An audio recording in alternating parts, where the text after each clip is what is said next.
Transport मोडमध्ये, कारण की टनल मोड जे आहे त्या असेल तर कसं कॉन्फिगर करतात बघा आयपीसेकला. आपण आता काय करणार आहे, ट्रान्सपोर्ट मोडमध्ये हा क्लायंट 71 आणि तो या दोघांमध्ये आपण कॉन्फिगरेशन करणार आहे. ठीक आहे.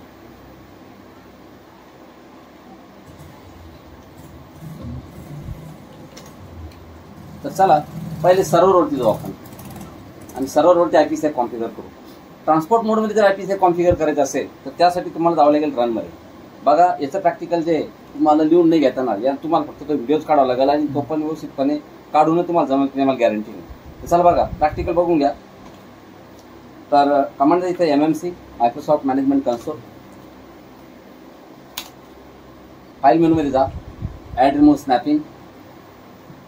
त्याच्यानंतर याच्यामध्ये आल्यानंतर आयपीसेक पॉलिसी याच्यामध्ये असते बघा, आयपीसेक पॉलिसी मॅनेजमेंट आहे का. तर आयपीसेक पॉलिसी मॅनेजमेंट ॲड करा for my local computer. Yes, माझ्या कम्प्युटरसाठी ही आयपीसेक ॲड झालं. याच्यामध्ये बघा याच्यामध्ये बाय डिफॉल्ट कोणतीही पॉलिसी क्रिएट झालेली नसते. तर सगळ्यात पहिले आयपीसेकमध्ये आपल्याला एकच काम करायचं असतं, पॉलिसी बनवायची असते. तर त्यामुळं इथं राईट क्लिक करा, IP security policy on local computer, आणि ह्या ठिकाणी क्रिएट आयपी सिक्युरिटी पॉलिसी, इथे एक पॉलिसी बनवून घ्या. नेक्स्ट आयपीसेक न्यू आयपीसेक पॉलिसी, याला आपण नाव देतो समजा DC-101 पॉलिसी.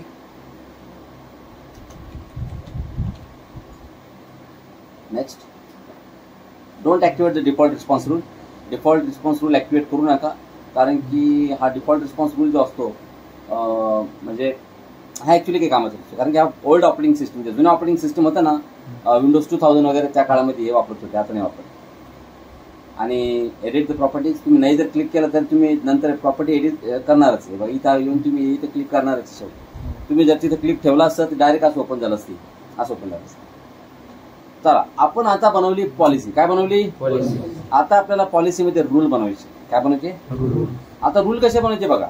सगळ्यात पहिले आपल्याला बनवायचा आहे rule that will block all the traffic. आता आपल्याला एक असा रूल बनवायचा आहे जे सगळे आयपी ट्रॅफिक काय करणार आहे, ब्लॉक करणार. ठीक आहे. तर चला याच्यामध्ये जा आणि ऍड द रूल. नेक्स्ट नंतर आपल्याला रूल बनवायचा आहे जो ट्रॅफिक अलाउ करणार. ठीक आहे. कोणती? समोरची. This rule does not specify a tunnel and the tunnel end point is this. तर आपण ट्रान्सपोर्ट मोडमध्ये बनवतो ना, टनल मोडमध्ये बनवायचं हा ऑप्शन. मग टनलचं एंड पॉइंट द्यावं लागेल तुम्हाला, व्हीपीएन सर्व्हर, ते व्हीपीएनचं एंड पॉइंट. तर आपल्याला बनवायचं आहे ट्रान्सपोर्ट मोडमध्ये, त्यामुळे this rule does not specify a tunnel. All network connections, म्हणजे तुमच्याकडं रिमोट ऍक्सेस कनेक्शन असू द्या की लोकल एरिया असू द्या, प्रत्येक कनेक्शनसाठी मला हे लागू करायचं. Add the filter list. इथं तुम्हाला फिल्टर ऍड करावं लागेल फिल्टर लिस्टमध्ये. Add the filter. तर मी इथं फिल्टर ऍड करतो.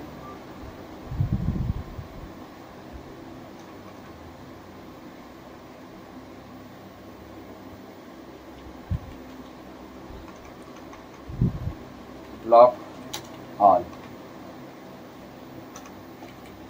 Block all add. बघा त्याच्या पुढे दुसरी स्क्रीन आहे, कन्फ्युज होतो माणूस. नेक्स्ट डिस्क्रिप्शन देण्याची गरज नाही. हा IP traffic source.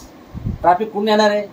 From any IP address. Traffic कुठून येऊ दे, ट्रॅफिक कुठून येऊ दे. Yes, any IP address to destination my IP address. Destination काय असेल? My IP address. म्हणजे ट्रॅफिक कुठूनही येऊ दे माझ्या आयपी ऍड्रेस पर्यंत. नेक्स्ट कोणताही प्रोटोकॉल असू दे, एनी प्रोटोकॉल. याच्यामध्ये भरपूर प्रोटोकॉल, जसं म्हणतात टीसीपी, बीजीपी, समजलं तुम्हाला, यूडीपी, भरपूर प्रोटोकॉल असतात, म्हणजे आरबीडी, आरडीपी. तर प्रत्येक एनी प्रोटोकॉल झाला. नेक्स्ट करा, ओके करा. मग हे सिलेक्ट करा हा फिल्टर लिस्टमध्ये. नेक्स्ट आता फिल्टर लिस्टमध्ये फिल्टर ऍड झाला. त्याच्यानंतर आता फिल्टर ऍक्शन देणे. तिथं ब्लॉक ऑल म्हणलं नाही का, ब्लॉक नाही होणार. आता इथे तुम्हाला ऍक्शन देणे. Add the filter action. Next आणि फिल्टर ऍक्शन आपण देणार आहे ब्लॉक. काय देणार आहे? ब्लॉक. आता असं लिहिलं थोडी ब्लॉक होतं, पुढे गेला तर आलं का. परमिट करायचं, ब्लॉक करायचं का निगोशिएट करायचं. तर आपल्याला ब्लॉक करायचं. ट्रॅफिक काय करायचं आपल्याला? ब्लॉक. And finish. पुन्हा या फिल्टर ऍक्शनला क्लिक करा. झाला. हा आपण ब्लॉक कॉलचा एक रूल बनवला, त्याच्यामध्ये फिल्टर ऍक्शन ब्लॉक केलं. बरोबर आहे. आणि ऑथेंटिकेशन प्रोटोकॉल नाही, कारण की बघा, ज्या ठिकाणी तुम्हाला ऍक्सेसच नाही तिथे ऑथेंटिकेशनचा काय संबंध आहे? नो ऍक्सेस म्हणजे नो ऑथेंटिकेशन. आता मी जर अप्लाय केलं याला, हा, आणि बघा ही पॉलिसी सध्या असाईन नसते, त्यामुळे बघा तुम्ही सध्या क्लायंट 71 जर आले आणि त्याला जर पिंग जर केलं तुम्ही,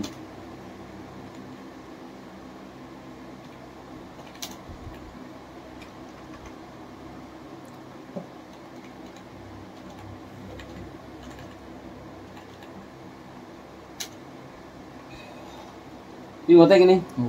बिलकुल पिंग होतं. पण समजा ती पॉलिसी जर DC 101 वर गेली, पॉलिसी जर मी असाईन जर केली ना, आता बघा असाईन ती लागू झाली, तर आता ग्रीन डॉट आला की ग्रीन डॉट आला म्हणजे पॉलिसी असाईन झाली, तरी तुमचं पिंग पॉंग बंद झालं पाहिजे.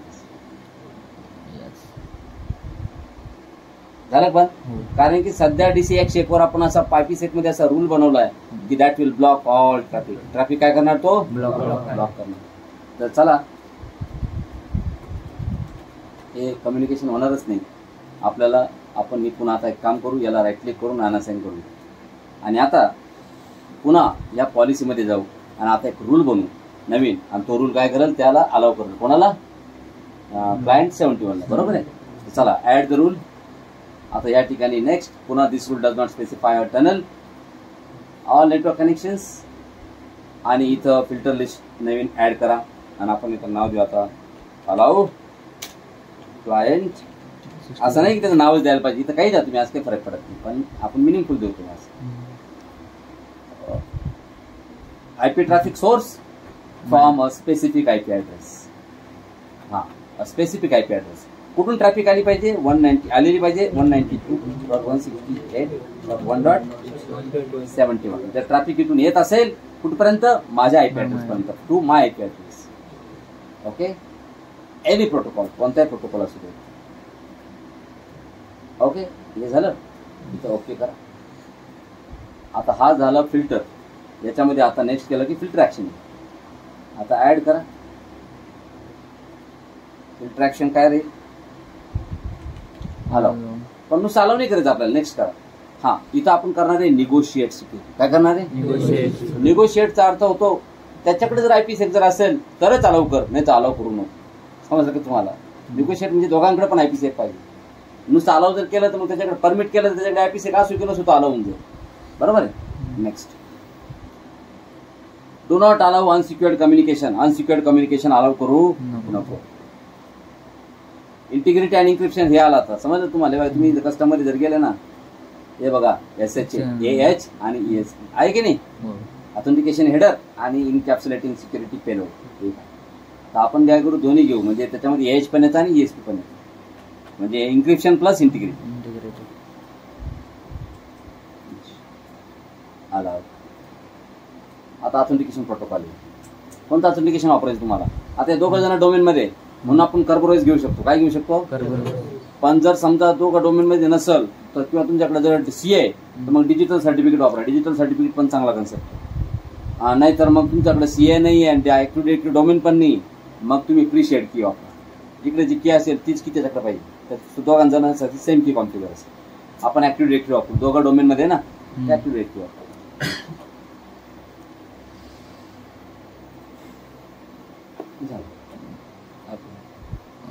आता इथलं कॉन्फिगरेशन आपलं झालं. आपण ह्या ठिकाणी याला कॉन्फिगर केलंय. आता तुम्ही याला असाइन जर केलं, लक्ष द्या, इकडून लगेच कम्युनिकेशन काय होईल? सुरू नाही होणार, कारण की याच्यावर अजून IPsec कॉन्फिगर नाही होणार कम्युनिकेशन. बघा,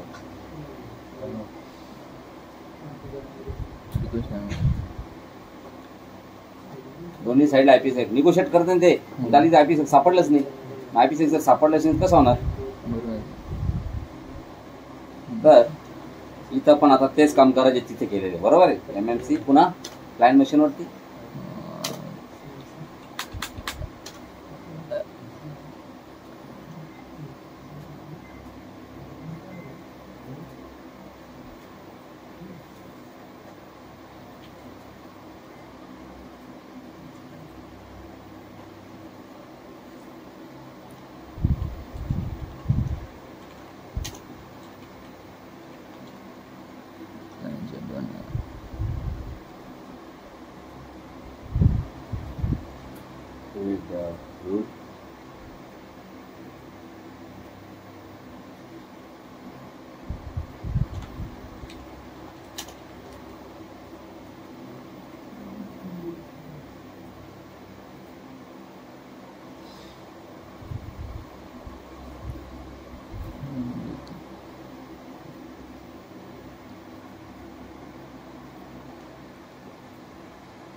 झालं. अजून एक रूल बनवा त्यासाठी.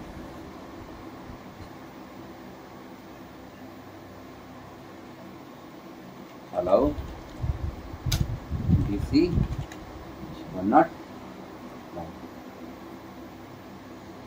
traffic source from a specific IP address or subnet 92.168.1.101 destination my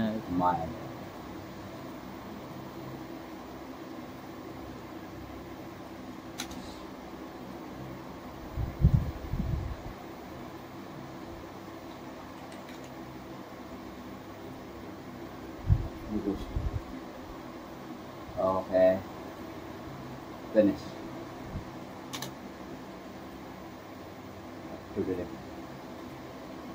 done. आता ही पण पॉलिसी काय करा असेल का. आता दोन्ही बाजूला आयपी सेकिनेबल झालं.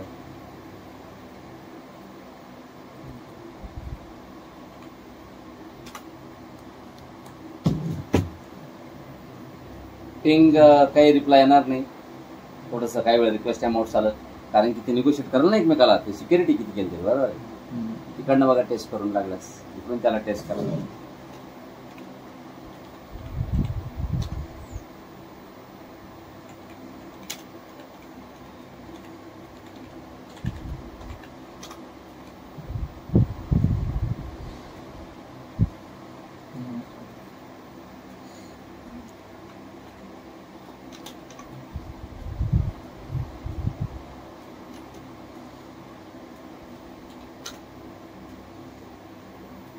पॉलिसी एकदा अनअसाइन करतो, पुन्हा एकदा असाइन करतो.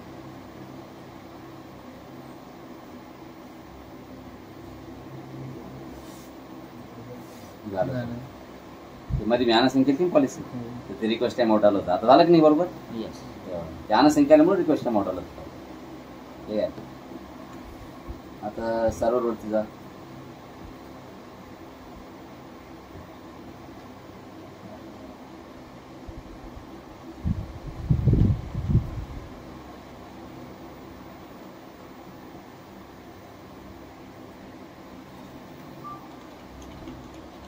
काय असतं सर्व्हर आहे ना, क्लायंट आहे ना, क्लायंट मशीनवरती फायरवॉल आणू. कधी कधी सर्व्हरला ॲक्सेस देत नाही. हा बघतो फायरवॉल चेक करून घ्यायचं. फायरवॉलचा प्रॉब्लेम असतो. प्रॉब्लेम